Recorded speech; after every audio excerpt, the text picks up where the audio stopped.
Greetings, fellow men. Servus Männer. It's Red Pill Germany again, and today I want to tell you how the Japanese dealt in the past with religious fanatics and what is their completely different approach to religious terrorism. So maybe we can learn a little bit from that by looking at how the Japanese deal with these issues. Oh, believe it or not too long ago, it was actually also the end of March, around this time of the year, in 1995, Japan had to deal with a sect of religious fanatics who committed mass murder in Tokyo.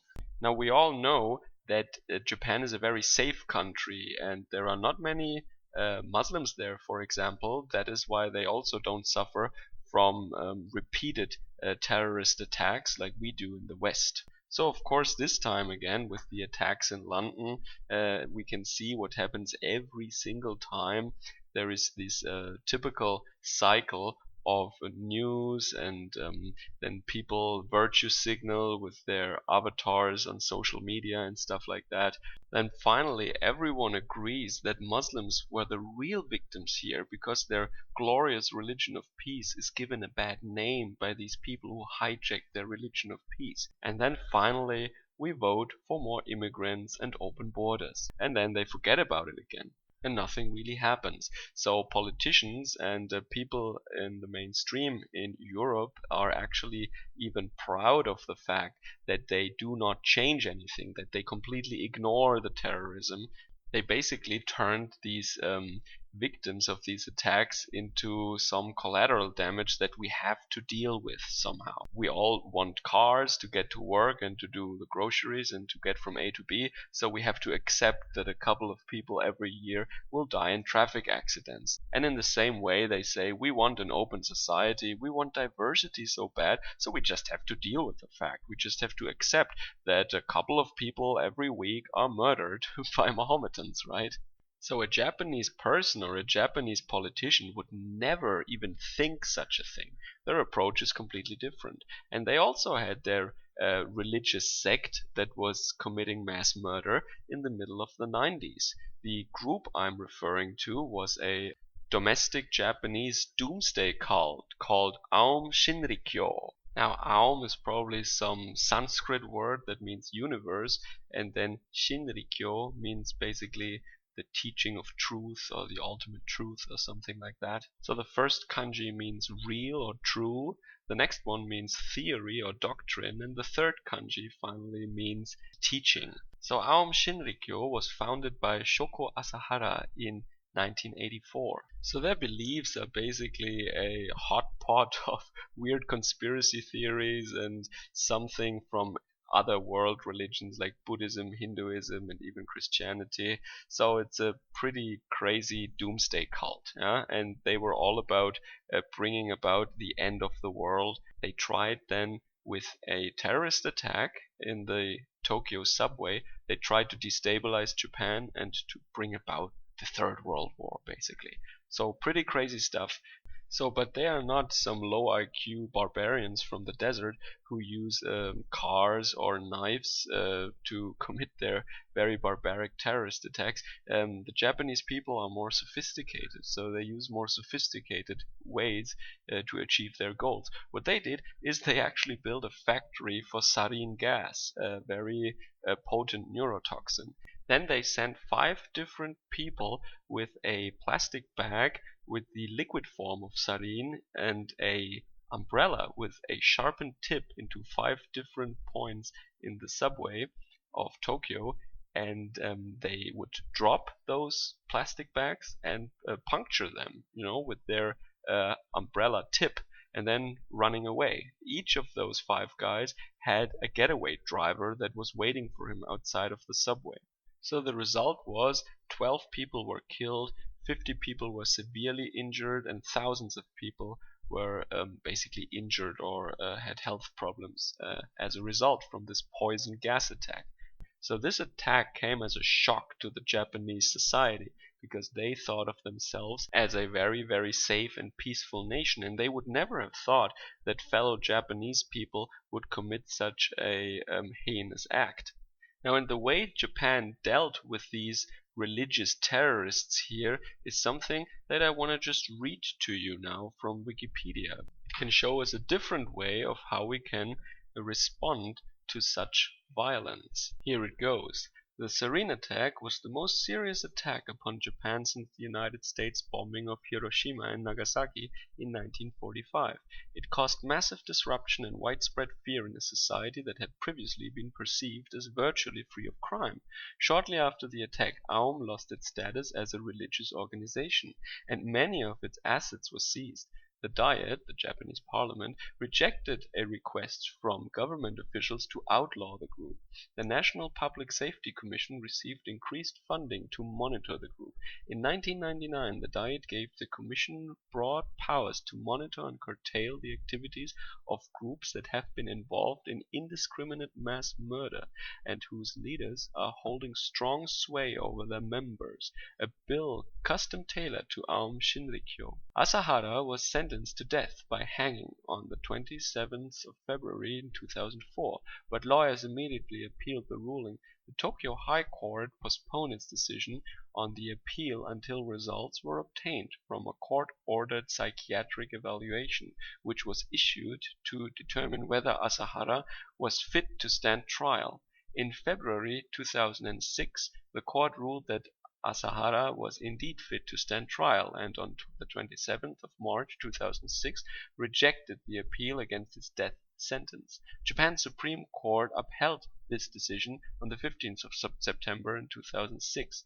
Two retrial appeals were declined by the appellate court. In June 2012, Asahara's execution was postponed due to the further arrests of the two remaining Aum Shinrikyo members wanted in connection with the attack. Asahara is currently awaiting his death sentence. Japan does not announce dates of executions, which are by hanging in advance of them being carried out. On the 27th of November 2004, all the Aum trials concluded, excluding Asahara's, as the death sentence of Seiichi Endo was upheld by Japan's Supreme Court.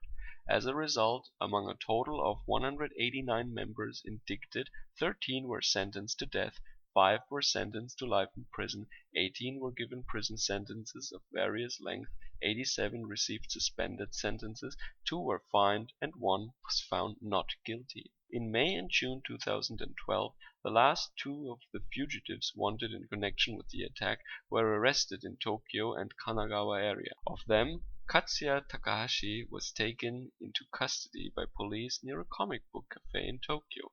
The group reportedly still has about 2,100 members and continues to recruit new members under the name Aleph, as well as other names. Though the group has renounced its violent past, it still continues to follow Asahara's spiritual teachings. Members operate several businesses, though boycotts of known Aleph-related businesses, in addition to searches, confiscations of possible evidence, and picketing by protest groups, have resulted in closures. So what I find very interesting about the way that Japan dealt with this situation is that they did not give in to the voices who just wanted to outlaw the group. Instead, I think they took a very well balanced and thought out measures here. So first of all, I think it's very important that a group like that who promotes murder and violence should lose its status as a religious group. Then also that all the assets are frozen immediately. That is very important. Take away their money. And you also see how due process and fair trial was upheld at all times. Now, the organization could change its name and still is there today, but they're still monitored and they are under tight supervision. And while religious freedom is of course maintained, the government of Japan and the people of Japan are not taking any chances. They regularly raid their offices and their shops, and they keep them under tight surveillance so that they know that Japan will not tolerate any further attacks like this. And I think that in a similar fashion, the West could respond to these terrorist communities in our midst and go after their money and maybe not make it possible for them anymore to be recognized as a religious organization. You know, they could still meet, they could still be around as long as they don't do anything shady, but we have to make it clear that we are watching them and that we will seize all their assets immediately. Also, I think one cannot compare the situation one by one, because Aum Shinrikyo was a Japanese group. It wasn't a foreign group. I mean, these people were Japanese nationals and not someone who just came in from abroad, like it is the case here in Europe, even though some people never get tired here to declare that this is homegrown terrorism because these people live for a couple of years already in Europe. So I pretty much think that Europe wasted the chance that it had when these first attacks started happening, when the local mosque communities were preaching hatred on a Friday sermon and people committed terrorist attacks as a response, or when people came into our countries posing as refugees and they're actually paid by Qatar or Saudi Arabia, for example, to commit crimes here. At that time, when it first started, we had the chance to respond in a strong but civil manner like the Japanese did. Rule of law, due process, but a strong state that protects its citizens. So there is a big difference between us and the Japanese. Our leaders try to make us into a people who would just accept that a couple of us are basically falling victim to predators every now and then, and this is just the way it is, basically turning us into rabbits or sheep or something like that. The Japanese, however, don't accept that. There are also folklores about a village that is terrorized by a dragon, a demon, or a monster, and every spring, in the springtime, right, the village has to sacrifice a virgin to that dragon so that they're left alone for another year. It's basically tribute payments, right? And the Europeans at the moment, at least the Western Europeans, are like these frightened villagers who are reluctantly sacrificing people to the monster every spring in order to pacify and appease the beast just until the next year. We all know that the heroes of our past were, of course, dragon slayers, right? And I'm also reminded of the movie The Seven Samurai, actually. If you haven't watched the original movie of The Seven Samurai, you should really watch that. It is about a village that is regularly raided by bandits, and every time that the bandits come, they demand a lot of rice or money or whatever the villagers have, and they take all their stuff. And of course, they don't kill the villagers because they want to come back next year and raid them again, right?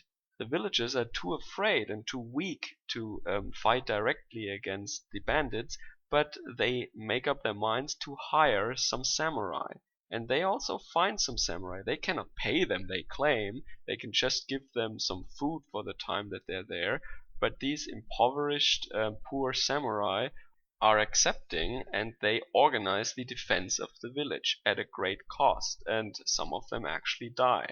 Now, I linked in the description below to the end scene of the movie, the ending of the movie, and you can see there that the villagers are planting the rice with their traditional song that goes along with it, and they basically reject the samurai afterwards. Like this young woman rejects the young samurai who put his life in jeopardy in order to save the village, but she just joins in with her fellow villagers again. And an old samurai then makes the remark that they lose again because the farmers have the land and the samurai has nothing now. So these are just some connections that I make with the situation that we're in at the moment. I think we're like the scared villagers that need someone to organize the defense, and we just haven't made our minds up yet that we actually want to defend ourselves. The Japanese, however, would never accept such a situation in their country, and the fact that Japanese cities are still the most safe cities in the world is a testimony to their success. Alright, so what are your thoughts about the issue at hand? Do you think the Japanese handled the aftermath of the sarin gas attack in the Tokyo subway well, or would you have done something else? Enjoy the rest of your weekend. Servus, Kameraden!